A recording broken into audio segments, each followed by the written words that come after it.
Magandang gabi po sa inyong lahat. Alam naman po natin na si Lord ay 100% a human being.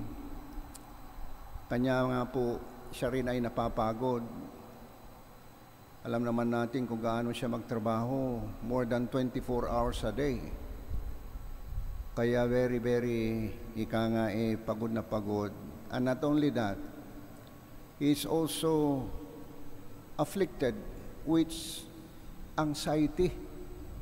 Anxiety dahil po alam niyang mamamatay siya. Katunayan, very recently, nabalitaan niya sa St. John the Baptist, pinugutan ng ulo, pinsan niya. Kaya Jesus Christ was also afflicted with sadness. Nalulungkot din po. Sa totoo lang po, nagkakaroon din po siya ng panic attack. But what we notice about Jesus Christ is that gusto niya magkaroon po ng moments of silence, moments of quiet.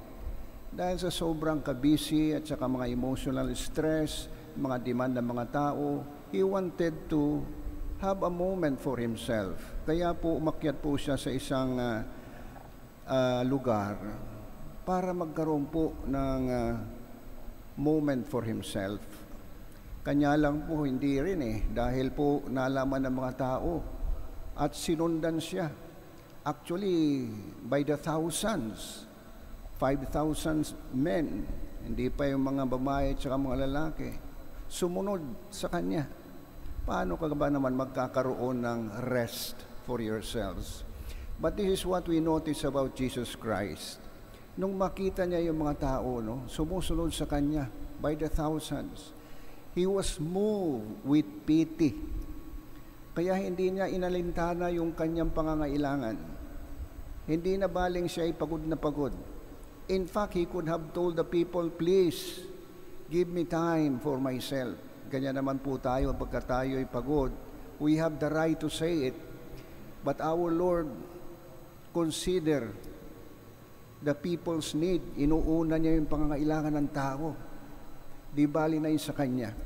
And that's why Kanyang in-entertain, pinagaling yung mga may sakit, at nalaman din natin na towards evening, sabi ng mga apostoles niya, Lord, pauwiin mo na yung mga taong yan at medyo gabi na. Our Lord said, huwag, pakainin nyo na yan.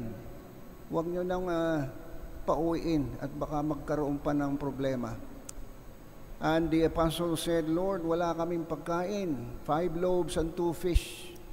Kaya si Lord naman talagang very compassionate and loving and caring. He performed the miracle of feeding them. Napakagandang attitude po para sa atin that we consider people as persons.